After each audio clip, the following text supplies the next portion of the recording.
in. Yep, we are. So, hello everyone. We are coming in for this week's topic video, following last week's video that we had to kind of go into because of the whole what was going on in the nation. But this one is going to relate to a topic that really came to my attention when I went down to the glorious state of Tennessee about 2 or 3 weeks ago. And it was a topic that I don't think is given due attention in this particular in the particular sense of Tennessee's history. For instance, this is going to relate to the Civil War. So we're going to talk about today the whole prospect of how East Tennessee in particular seemed to have a bit of unionism in it, far more than the other regions did.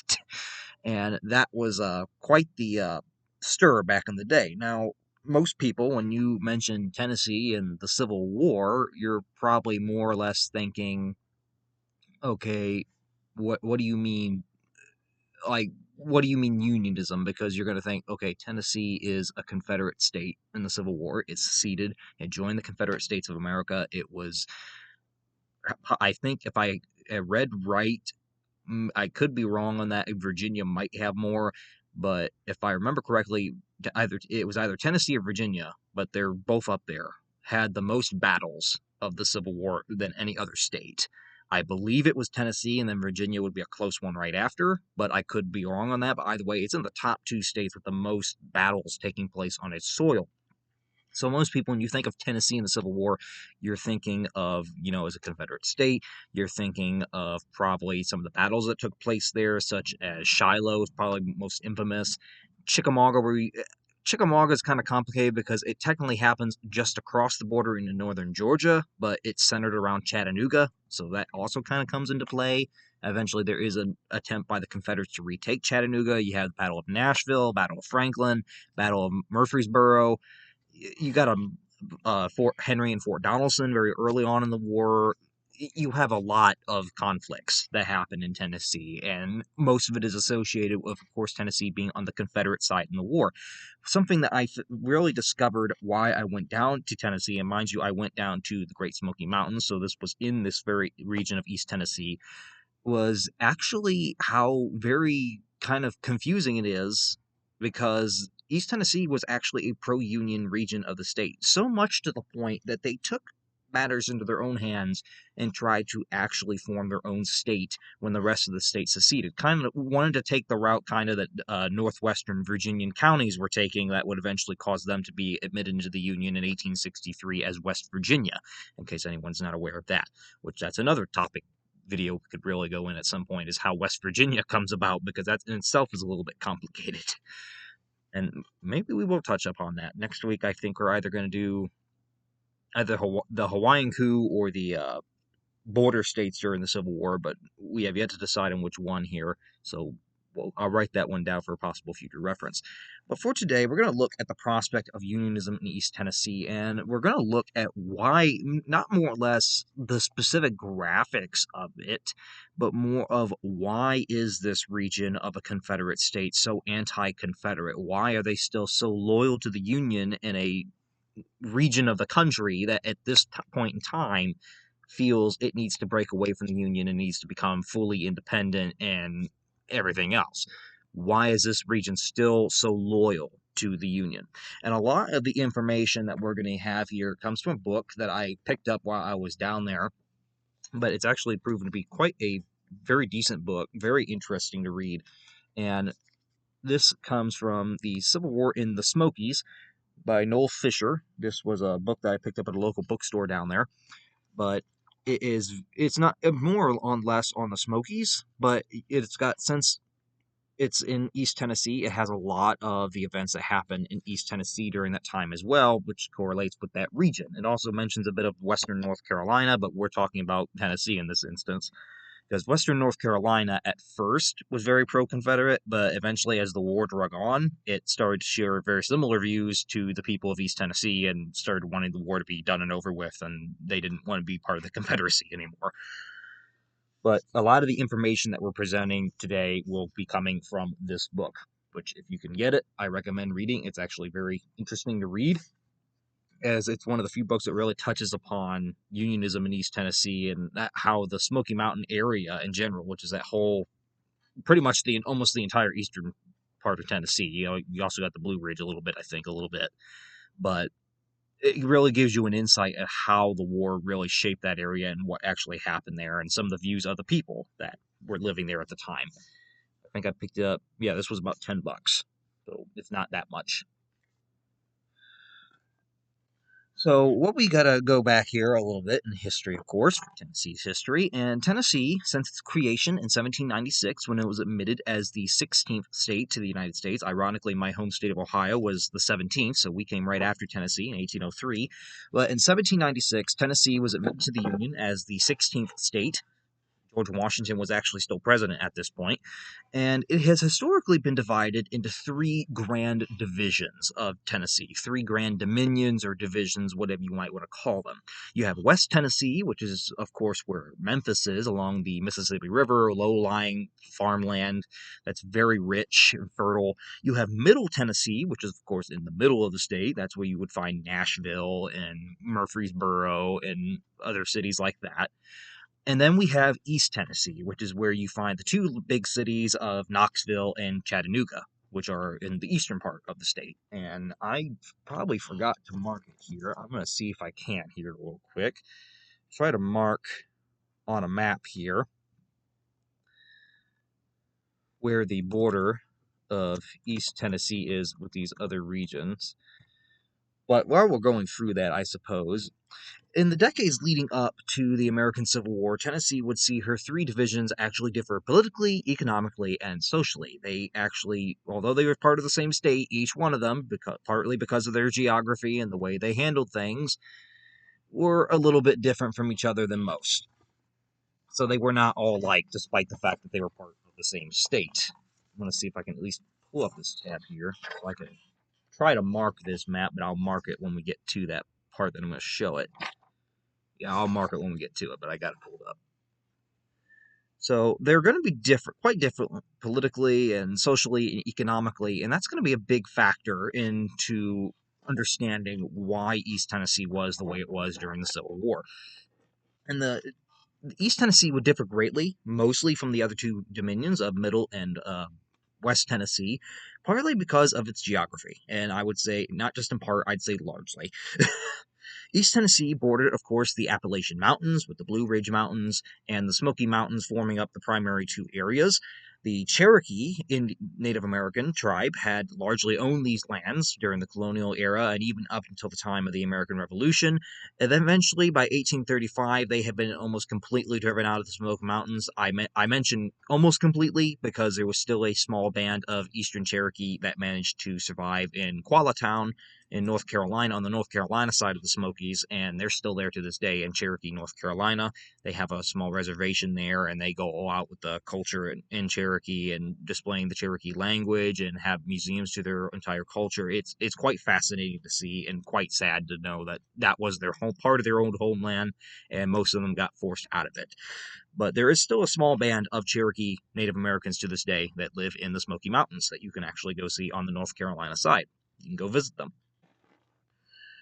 But the Cherokee, by 1835, had largely been driven out of the Smokies, and this was now the time that white settlers are now coming in droves and now settling on this land for good and not worrying about Native American raids and having to quarrel with them and everything else. Now, the farming economy in East Tennessee was vastly different compared to the rest of the state of Tennessee. The rest of the state of Tennessee, mostly in Middle and West Tennessee, is very much like a lot of the Upper South. They are heavily reliant on a plantation economy in many ways, and in most cases, what is the most popular plantation cash crop at this time?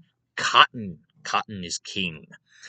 Of course, there's a little bit of tobacco mixed in there too, but we all know cotton is king. Cotton is the main cash crop back then in the South. East Tennessee, this is not the case. East Tennessee does not really have a large amount of land that is ripe for large plantation cash crop growing. It's not exactly the most fertile ground to be growing cotton. And because of that, there isn't really a whole lot of plantations That is one thing I think a lot of people actually don't really realize when you look at East Tennessee prior to the American Civil War, is that despite the fact that Tennessee, yes, is a slave state, East Tennessee does not have a massive amount of slaves compared to the other two dominions.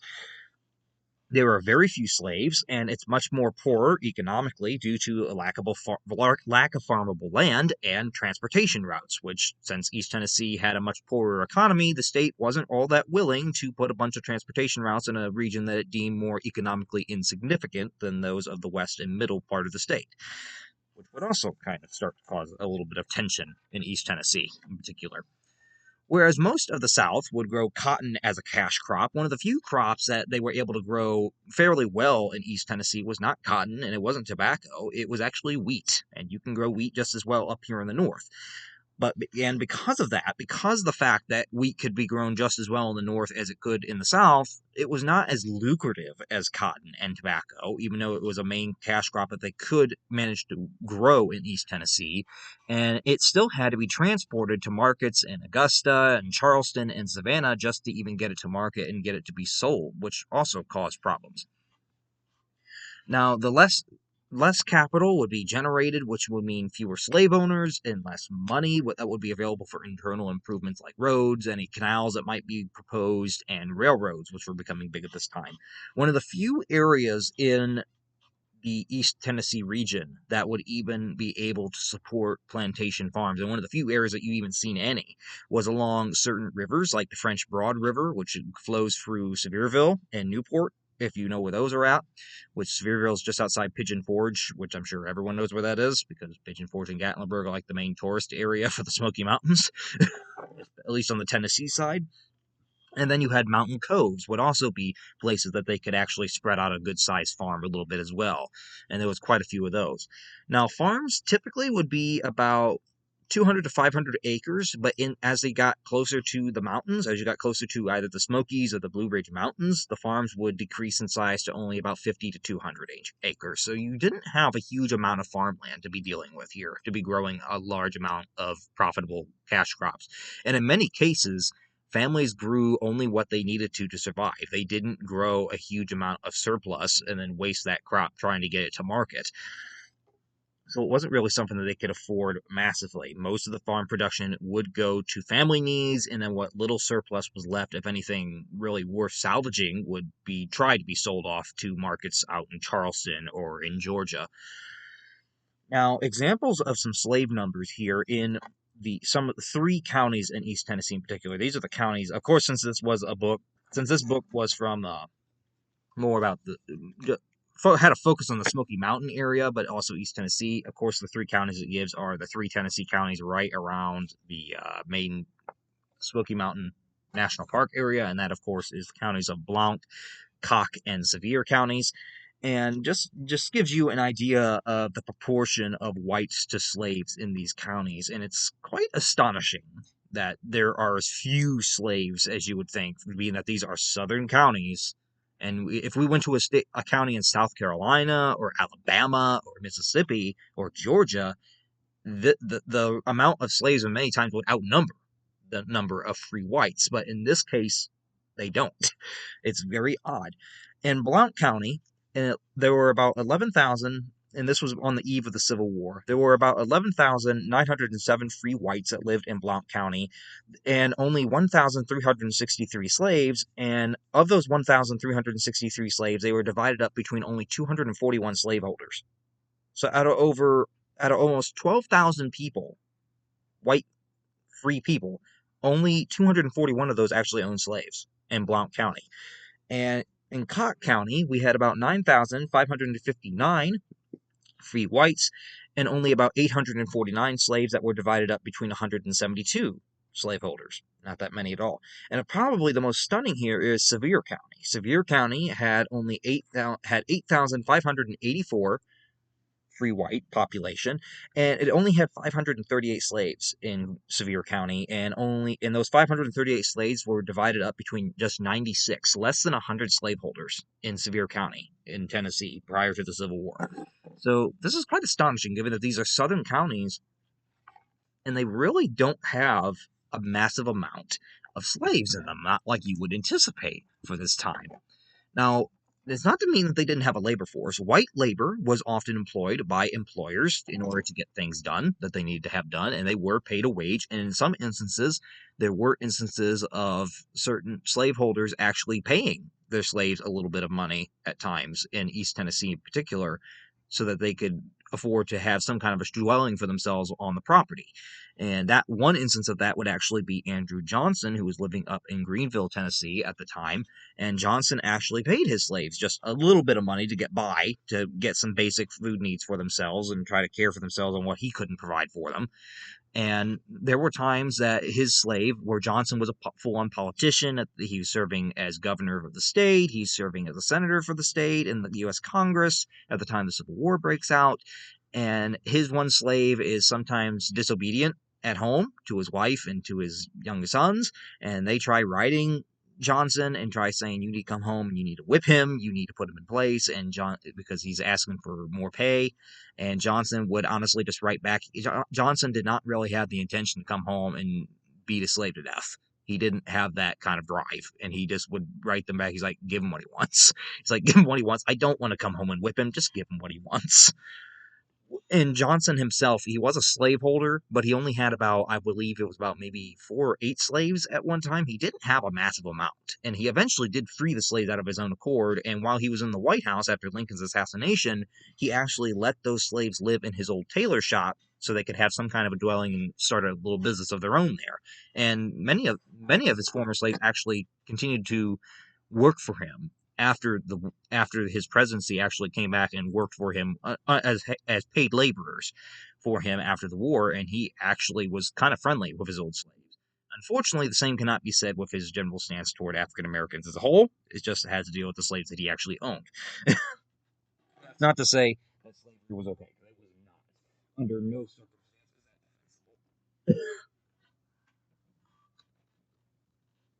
No circumstance is that defensible.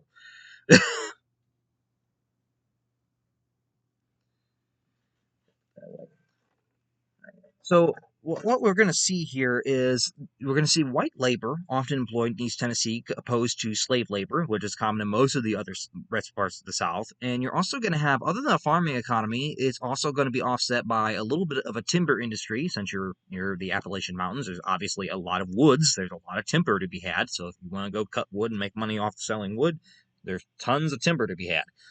Excuse me. And there's also the mining industry, certain mountain ores that are going to be handed off to local craftsmen to make into all kinds of tools and weapons and anything of value that might be needed, from iron and pewter, and I believe it was saltpeter in particular that they would get out of the Smoky Mountains back in the day. But there was definitely some iron and saltpeter mines that were set up in the Smoky Mountains for that purpose.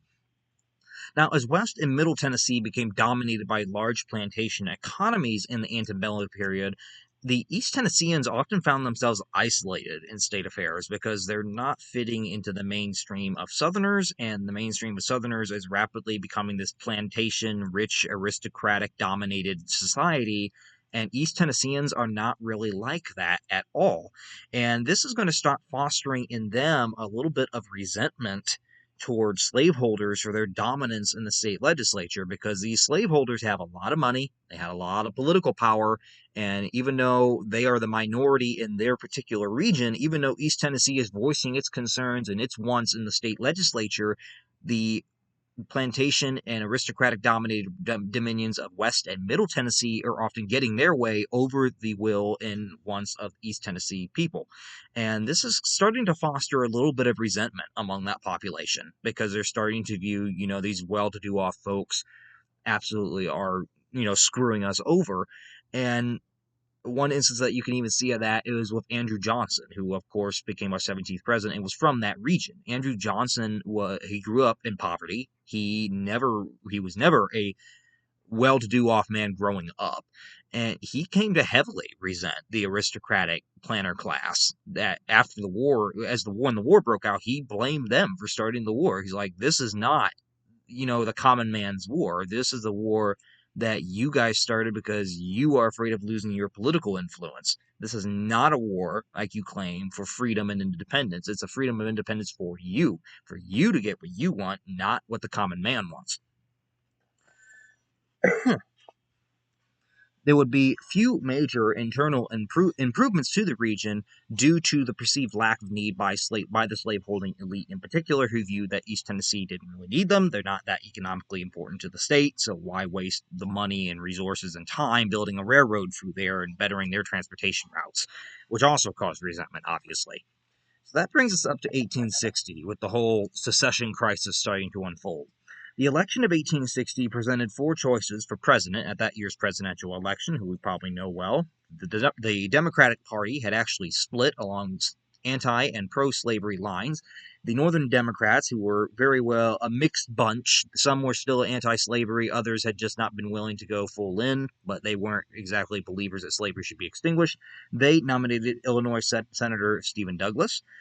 Then the Southern Democrats, who had broken away, very pro-slavery, had nominated current Vice President to James Buchanan, John C. Breckinridge, as their candidate. You had a third party who had nominated the Constitutional Union Party, who simply want more of a status quo, keep the Union as it is, do not interfere with slavery, don't pass anything new, just keep it as it is. And they nominate former House Speaker and Tennessee Representative John Bell.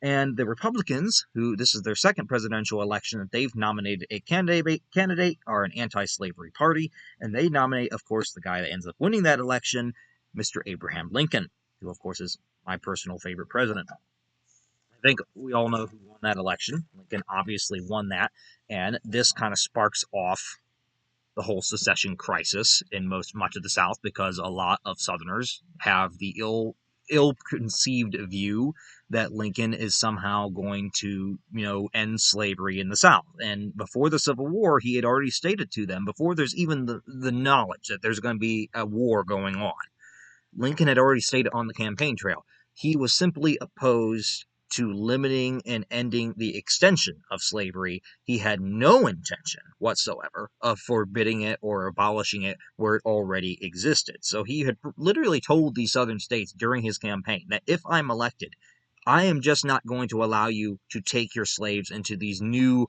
undeveloped territories that are still not states yet. I want to limit the spread of slavery. I am not going to do a thing with it in your states that have already existed for decades and where it has already become well entrenched. I am not going to do a thing with it there, because that is a domestic institution and I don't even believe I have the power to mess with that. He said, but I think I do have the power to limit its extension into these territories. And Southerners somehow ignored that and just kept saying, oh no, he's going to get rid of all the slaves, he's going to get rid of all the slaves. What does that sound like? It sounds a lot like modern people nowadays today. A politician will say one thing and then people twist it and say another.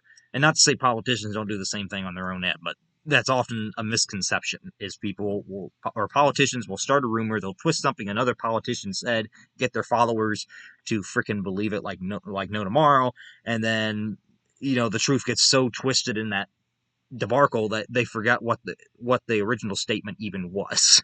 And this is very much what happens in 1860. Now, Tennessee, for its defense, had actually not voted for John C. Breckinridge like many of the other southern states did. It, along with many of the other upper South states, had actually gone for John Bell, who wanted simply to maintain the status quo. Their reactions were quite mixed in Tennessee to Lincoln's election. You had many who weren't really sure if it really warranted secession. They weren't really sure that Lincoln was exactly a threat. But they did take it kind of under cautiously, because they're like, okay, we got a president here who's very avowed and disavowed to slavery. He doesn't like it that much. And that's something that they really do bring into play, is we don't know if he's really a threat. So for right now, we're just going to take this cautiously. We're not going to really push the issue of secession because we don't know if it really warrants it. However, you have the governor of Tennessee at that time, Governor Isham Harris, who is very pro-secessionist. He's very much a pro-Southern rights, full on, let's leave the Union because this guy's a threat. He's kind of pushing his state to kind of take that direction. And so it's not really a big surprise when on January 7th of 1861, as at this point South Carolina has seceded and Mississippi and Alabama and Florida are getting ready to consider it themselves, On January 7th of 1861, Governor Harris actually called the state legislature into a special session to consider Tennessee's response to Lincoln's election. Harris pressed that the slaveholding states should meet and present common demands to the North, but he also stated that he didn't expect that if this happened, if the Southern states got together, had a convention, and presented this common list of demands to the North that they needed to respect if they were going to accept Lincoln's election. He still didn't expect the North was actually going to accept any of the demands that the Southerners would propose, and thus he was kind of still pushing this, secession is inevitable because the North will never agree to our demands. The legislature instead chose to follow North Carolina's plan and allow the voters to choose whether there would even be a secession convention. Because Harris is advocating we just need to hold one right now, and North Carolina had taken their first referendum, which did the same thing as Tennessee. They asked the voters, do you approve of having a secession convention? And we'll see if the people even want to hold one, because it is ultimately the people who are going to be affected here. So Tennessee follows North Carolina's lead, and they decide, well, let's put it to a vote of the people to see if we're even going to have a convention to even see if we're going to consider secession. So this was really a mood of the people. Do the people support seceding from the Union, or do they not? And East Tennessee, during this vote, actually showed very strong Unionist sentiments in the lead up to the vote that was scheduled in February. In particular, one instance that I found quite amazing was everyone, I think, probably knows, if you've been to the Smoky Mountains area, you know the town of Gatlinburg. Now, the founder of Gatlinburg has a little bit of a sad story to tell. Gatlinburg was originally known as White Oak Flats, and in the 1850s, about 1856, I believe, you had a guy named Radford Gatlin who came in, who was a local businessman, and eventually the town got named after him on the postal thing, and it got renamed Gatlinburg. Radford Gatlin, when the secession crisis comes up, he is a very pro-Southern, pro-secessionist person, and this puts in odds with his neighbors heavily, who are very pro-Union, and they actually, even though he's the namesake of the town, Radford Gatlin is run out of Gatlinburg by his neighbors, and he never returns. He moves out to northern Alabama and never comes back because he is pro-Southern. Because of his pro-Southern sympathies, they ran him out of town. Wanted nothing to do with him at that point. On February 2nd, 1861, voters elected a majority of Unionist delegates, and they also voted against a secession convention on that February vote. The state secession convention had about 57,798 votes for yes to hold one, again, and the nays, or the noes, won out by over 69,387, with of those 69,000 votes, 33,299 votes came from East Tennessee alone. So well over, I'd say about half of those votes came from just one region.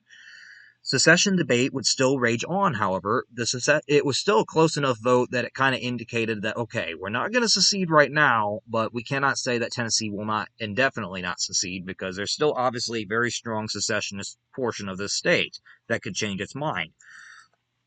Secessionists, instead, after this vote, had tried to send these preachers and speakers out to East Tennessee to try to hold events and speeches to try to convince the population that secession was needed and going to be the righteous thing to do. They weren't all that much successful in it. Everything in Tennessee stayed relatively at that stalemated stage from February until April. And then we have Fort Sumter. April 12th, 1861, Confederate forces opened fire on Fort Sumter in Charleston Harbor. Fort Sumter ends up surrendering, and Lincoln, as a response, calls forth 75,000 volunteers to put down the rebellion. This sparks a new wave of secession in the Upper South this time, in the states that had not seceded, of the slaveholding states of the Upper South. So at this point, we have Tennessee, Arkansas, Virginia, and North Carolina have not seceded. This changes their mind. Within days, Virginia has pulled out, and Arkansas, North Carolina soon follows, and now Tennessee is making up its mind. And the attack on Fort Sumter changes the game massively with the views on secession. It changes the trajectory of what Tennessee is going to go on. Governor Harris called a new special session that approved a secession referendum on June 8th to be held. The state was already preparing for war at this point. It was already expecting that the secession referendum would pass and would approve secession, because Harris was already ordering the state government to erect fortifications on waterways, issue officer commissions, calling militia volunteers to service and sending delegates to the Confederate Congress, anticipating that, of course, secession would come and we're probably going to throw our lot in with this Confederacy of Southern states. So Tennessee the governor's already taking precautions because he knows what is probably going to happen. And so he's already taking the steps to ensure that that's going to be a smooth transition for his state. The new secession referendum brought limited violence, actually, to East Tennessee. The vote was not till June 8th, but a particular violent incident that occurred was on May 5th. A large crowd of Unionists, numbering between 2,000 to 5,000 people, had gathered at a farm near the Strawberry Plains Depot in eastern Tennessee. There was a train coming through that depot at this time with this massive Unionist crowd, and it was full of Alabama troops that were heading up toward Virginia. They were passing through the depot, and one of the soldiers proceeded to throw a stone at a Unionist on the ground. And this was then followed by one of the soldiers firing a revolver off, maybe not right at somebody, but maybe to spook somebody. But the act of shooting the revolver off made the rest of the soldiers panic, and they ended up firing on the crowd. Many of the Unionists in this crowd, who had actually brought their own weapons, then proceeded to return fire at the train, who had just shot at them. And you had a little bit of a gunfight skirmish going on at this train depot between these Alabama troops who were passing through and these Unionists who were gathered around the train station, just openly, demonstrating and protesting. And the Unionists were very much outraged at this attack at the Strawberry Plains Depot, as they saw the evidence that the Confederacy would be seeking to deprive them of their liberties, like peaceful assembly and other liberties that they were guaranteed under the U.S. Constitution. They saw it as proof that the Confederacy is simply going to take away our liberties. Why would we want to join it? Where secessionists claimed that Unionists had been the ones that fired first, and the troops were only defending themselves as a consequence. That's very much probably not true, but either way, both sides blame the other for what this represented and what this was indicative of. But this was an instance where it kind of turned bloody. People were killed before Tennessee had even seceded, simply over a misunderstanding or a mishap that had happened at a train station. So the referendum results on June 8th showed majorities of West and Middle Tennessee in favor of secession. There were still pockets of Unionists in each of those regions, but it was not enough to get a Unionist majority.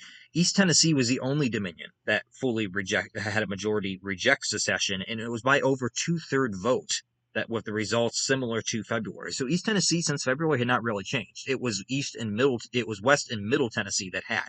And to kind of show you that vote, I'm going to highlight here, but I need to make sure I outline the region that is East Tennessee.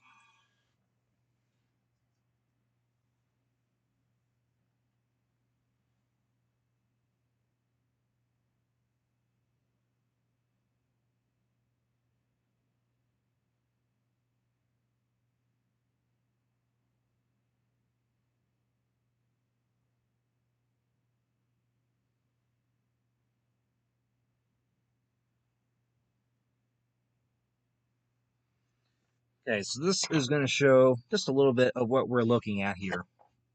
And when we say East Tennessee, of what we're looking at in terms of the secession vote. This is the result of the June 8th referendum. All the red counties voted in favor of secession. Those in blue voted pro-union. As we can see, there's a little bit of blue out here in the western part of the state. There's even a few out here in the middle Tennessee. There's like 2 counties that voted that way. Maybe even a third here. That might be part of middle Tennessee. But a lot of red out here. Anything on this side of the black line is East Tennessee, is the Dominion of East Tennessee. And as we can see, other than maybe 4 counties, it's all blue or black, which means we just don't have a vote count for it. But other than on this one, 4 counties voted pro-secession in East Tennessee, and one, like this one right here, very slimly. If it's a light pink, that means it was a very close vote.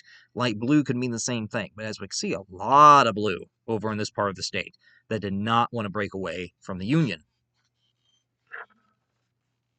in that June 8th referendum.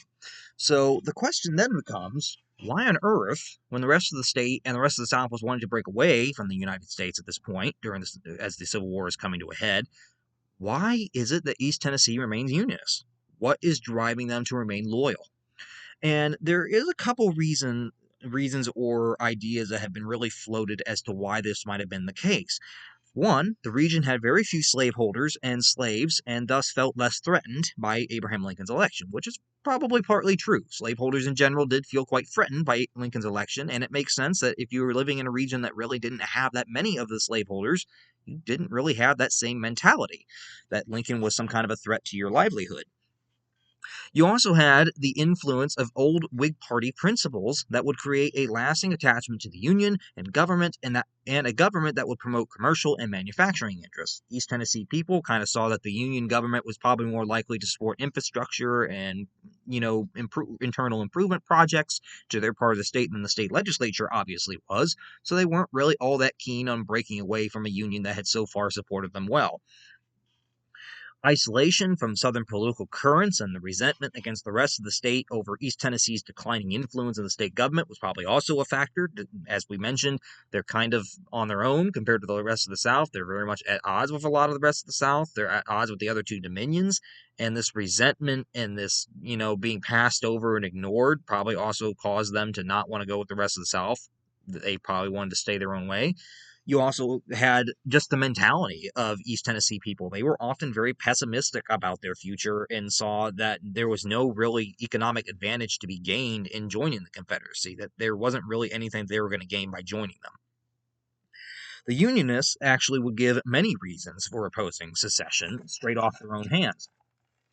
One of the most notable ones here that we have that provided reasons was Major John Henry Fowler, who was a Louisville merchant who represented Blount and Sevier counties in the state senate in the 1840s.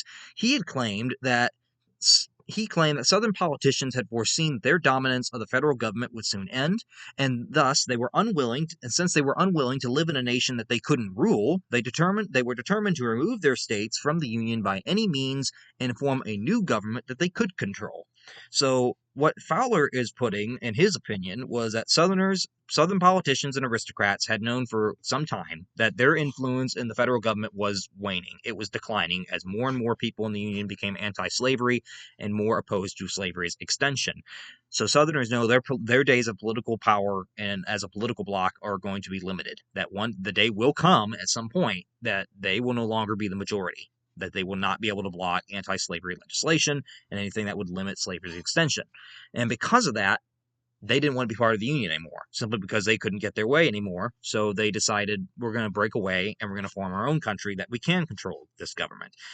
Fowler would also argue that secession had nothing to do with Lincoln. It simply provided a pretext for them to act on already decided plans. So he's stating that he didn't believe that Lincoln's election was the reason for secession. He simply saw that Lincoln's election had given these Southern aristocrats and politicians a pretext to finally carry out these plans that they had been already determined to do for years, and this just provided the perfect excuse for them to actually carry them out. Secessionists had, according to him,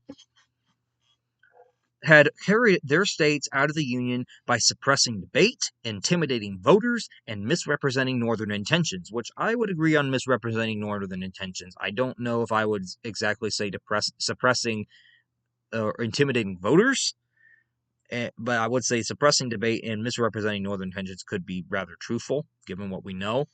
Other Unionists would give different reasons as to what they thought was going on.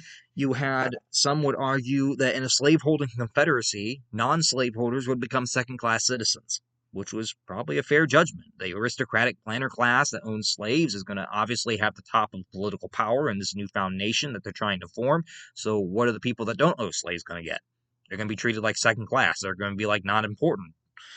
And then you had William G. Brownlow, who was the editor at the time of the Knoxville Whig in Knoxville. He stated that East Tennessee, and I quote, "East Tennessee loyalists will never live in a Southern Confederacy and be made hewers of wood and drawers of water for a set of aristocrats and overbearing tyrants," end quote.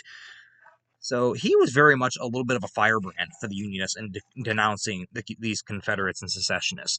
He stated that East Tennesseans were not willing to accept the referendum results, and he was largely correct on that. They were not willing to accept these results because they had largely voted against them.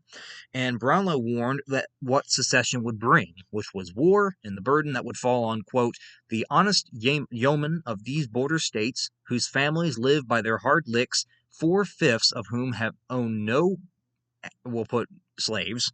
He uses the N word, but we're not using that. But 4/5 of which own no slaves and never expect to own any. End quote. So Brownlow he puts it very plainly what we know, because I think what also will shock many people, and in some ways not shock people, because lost cause people will go up on this all the time, that the Civil War wasn't about slavery. How do they know this? Because the average Confederate soldier did not own slaves, and they're not wrong on that. The average Confederate soldier did not own slaves. The average Confederate soldier was from small town farms, small homesteads. They didn't have the money to own slaves. So what lost cause myth deniers will try to say is that, because of that proves that they weren't fighting for slavery. Well, not really. Because if you really look at the situation, Brownlow is exactly writing out what he knew was going to happen, and what we know happened was that this war of secession, which had been brought on by these aristocrats who were fearing losing their political power, who owned all the slaves, and now they're fearing that they're going to lose their source of money, they're going to lose their political influence. They're going to start this war, but they sure as heck ain't going to be the ones fighting it. Because guess what? They're going to send the poor people in to fight their war. And that's pretty much what it was in many ways. The Confederate war effort, in most ways, it was a rich man's war, but a poor man's fight. The poor man often had to do the actual dirty work of actually going into conflict with the Union Army, and it was these aristocratic planter class who had initially started the conflict and kind of oversaw it, but they sure, in most cases, were not the ones actually on the battlefield doing the fighting. And that was very much true across the South. And Brownlow named that correctly. He kind of picked up that, you guys started this war, but you ain't going to fight it. You're going to make, these poor people do it through your drafts and your write-ups and everything else that you're going to do in order to get volunteers, which eventually the Confederates did issue wartime drafts. And if you were a rich planter, you could afford to pay your way out of that and avoid service. The poor farmer couldn't do that. If he got drafted, he either served or he got shot as a deserter or someone that was committing treason. So put yourself in that shoe and then try to argue the same argument that, that means they weren't fighting for slavery. It doesn't necessarily mean they weren't fighting for slavery. It just means they were fighting against their will. Because in most cases, it just means they couldn't get out of it. Where the rich planter class that had actually initiated the conflict, they weren't going to fight it. They're too busy running their slave plantations. But Brownlow actually named that, which is actually quite astonishing that he named it head on as early as pretty much that referendum had occurred. On June 10th of 1861, just 2 days after the referendum had been held, East Tennessee Loyalists from over 30 counties and one Middle Tennessee county assembled at Greeneville and Knoxville to consider their next steps over what they would do. The Greeneville Convention was what would come out of this, and it would split into two camps. There would be radicals who favored defiance to the Confederate authority that was now taking over the state, and conservatives who advocated caution and a more lucid approach to this. On June 11th, the Radicals would release a set of resolutions, and these were the resolutions they actually introduced. The first one, it declared that the June referendum was plagued by voter intimidation and falsification of poll results, and therefore non-binding. East Tennessee would remain in the loyal counties of Middle Tennessee, would remain in the Union as the state of Tennessee. They were going to break away and form their own state. And they also had, as part of these resolutions, that if left alone, Unionist counties would remain neutral and not interfere with Confederate recruiting or military transport. We're offering to remain neutral like the state of Kentucky, even though we don't support you and we want to be our own state in the Union, but we will not fight.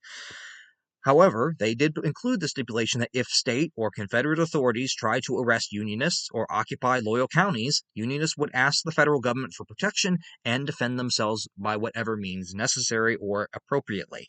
Each county was also advised to organize a home guard, and the convention was advised to raise an army of 15,000.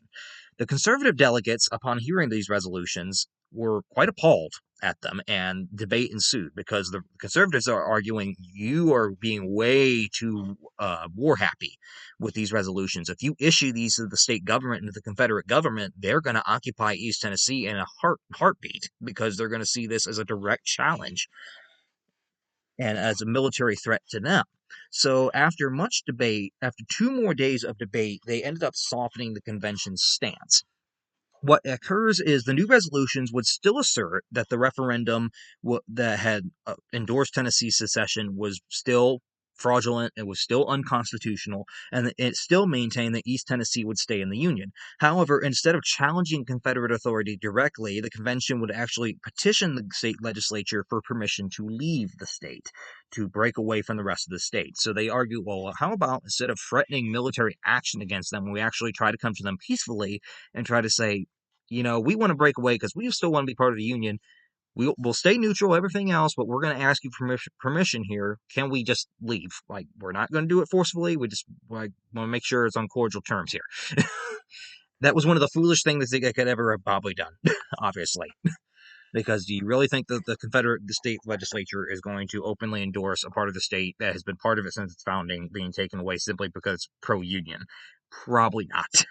And they did not very well. However, quite to everyone's misbelief, the Confederate government did not immediately rush to occupy East Tennessee. That would actually happen a couple months down the road.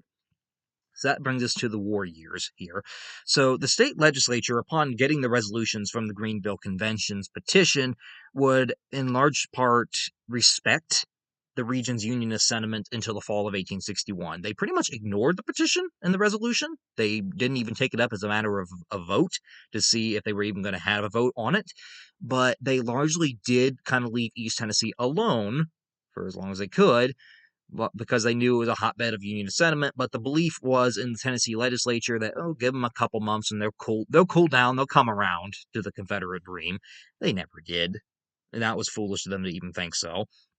But what really changed it in November was Unionist partisans began to attack bridges and disrupting transportation lines for the Confederate Army. And this actually forced Governor Isham Harris to order Confederate regiments into East Tennessee in November of 1861 to occupy the counties and hold a military occupation of that region of the state because of rebellious activities that were going on there. Among the regiments that they used were regiments from western North Carolina on the other side of the Smoky Mountains, such as Colonel William H. Thomas's Legion of Cherokee Native Americans that was used to suppress Unionist activities in the region. By early 1862, East Tennessee was a bloody area of guerrilla warfare between Unionist Home Guards and Confederate troops. Neighbors would often quarrel with their own neighbors over their political views, because you would have one neighbor who's a Unionist and another would be a secessionist, and this caused conflicts. There were shootouts, there were killings in this region during this time over the military occupation of East Tennessee. Confederate deserters would also join the fray because they end up wanting to get away from the Confederate Army. Well, what better way, if you can't escape north, what better way than to desert and go flee into this pro-Union area of a Confederate state that is probably going to be willing to kind of harbor you and protect you and hide you from the Confederate Army because they're not too keen on being part of the Confederacy. And there were a lot of Confederate deserters that did that. As Confederate supplies would dwindle, raiders actually began to come into eastern Tennessee and start pillaging the local farms and homes for supplies. They would start stealing food, clothing, livestock, horses, anything that they needed at the expense of the families actually living there. The East Tennessee people would actually call these people bushwhackers, and the bushwhackers would sometimes kill anyone that tried to resist their raid attempts. There were towns and areas like Sevierville, Maryville, Newport, Greeneville, Cades Cove, and Gatlinburg that would actually see quite extensive raiding throughout the war years. Local families eventually got a little crafty and would actually try to hide their food in caves or in hidden holes. Some of them had holes in a wall in the house that they would hide behind a shelf or some kind of a bed thing. Others actually would take their food into a hidden cave or a hole in the ground that they had dug. Some actually buried their food and supplies. And whenever they knew these raiders were coming near their house, that way when the raiders got there, they wouldn't find anything. As soon as the raiders left, go out and get your stuff.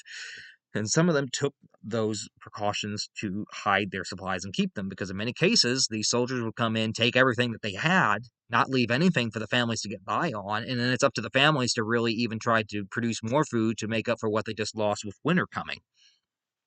Some would actually take up arms and threaten to shoot any soldiers that came into their homes. Many of the Unionists would actually sneak through Confederate lines in order to join Union forces in Kentucky. This often had to be done at night, like on the Underground Railroad with runaway slaves, because if you were caught trying to get across Confederate lines into Union lines, you were seen as a traitor and could be caught and hanged for trying to desert, even though you weren't officially a Confederate soldier. Union forces would actually begin to enter East Tennessee in about mid-1863. The Battle of Chickamauga near Chattanooga in September would temporarily halt further Union advances into Georgia and kind of keep the fighting in East Tennessee throughout the rest of the year at least.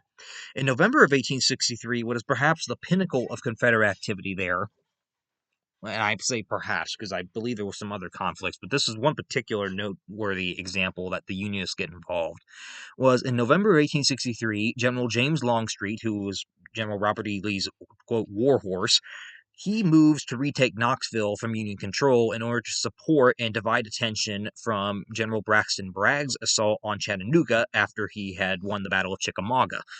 So this is an attempt to try to divide the Union forces and retake another city at the same time they trying to retake Chattanooga.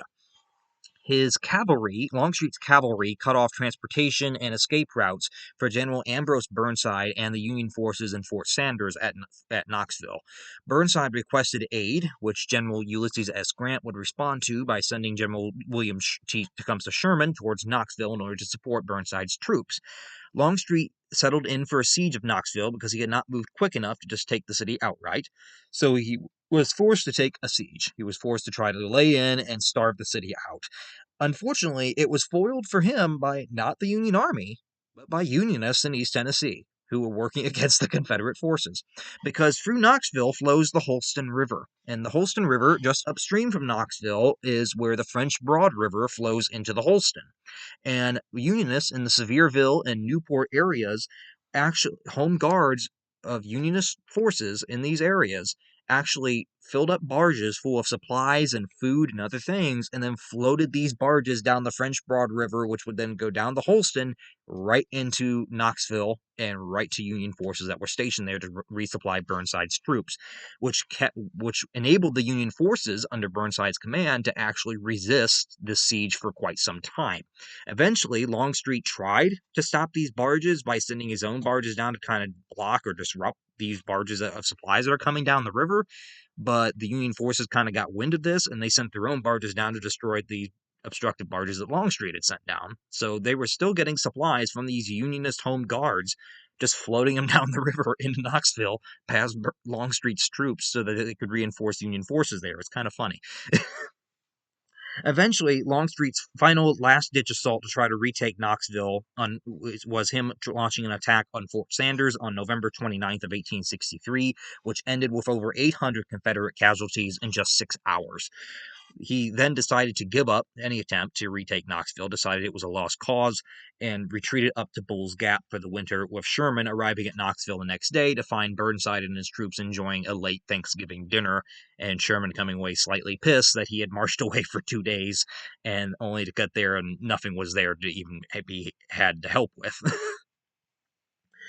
And that pretty much was I think, the last major event that really occurred. I mean, there were, from 1864 to 1865, Union forces largely control East Tennessee. They don't completely control it, especially along the mountains, because it was hard to really push Confederates out of those areas just due to the terrain.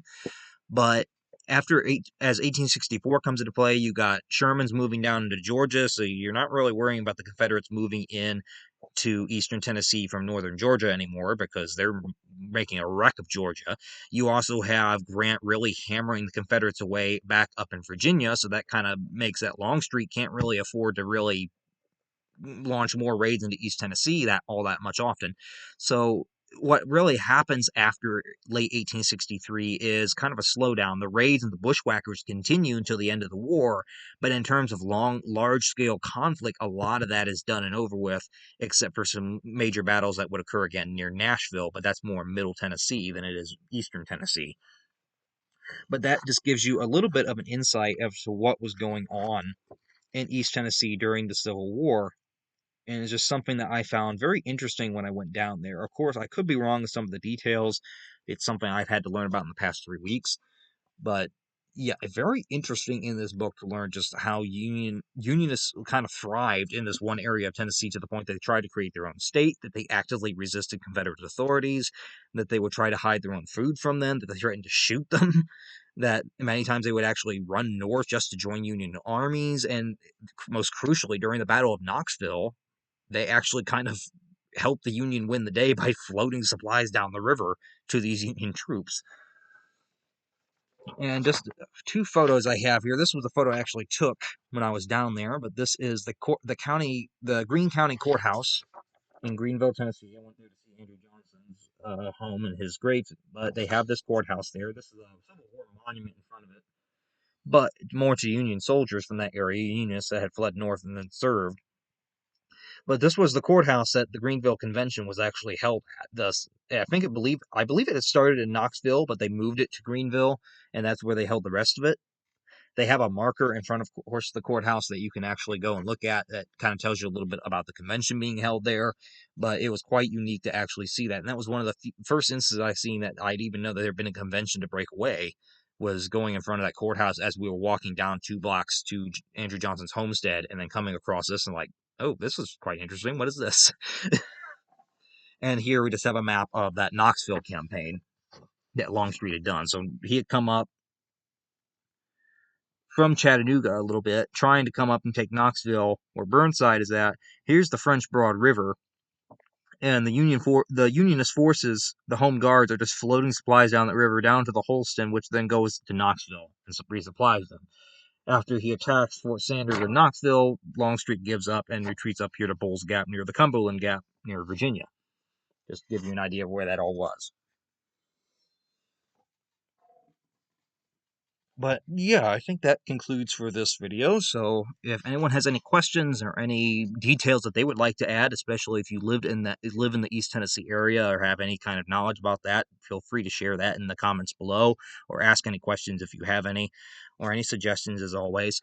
So I think next week, I already mentioned at the beginning of this video, we got 1 or 2 topics that are coming up. Don't know which one we're doing yet, but we'll determine that by next week. So I guess we'll just see what it is. So I think, do I have anything else I need to add? No. So hopefully everyone has a good rest of their week, and we'll see you all back here next week for the next video over whichever topic that may come up to be. So until then, see you then.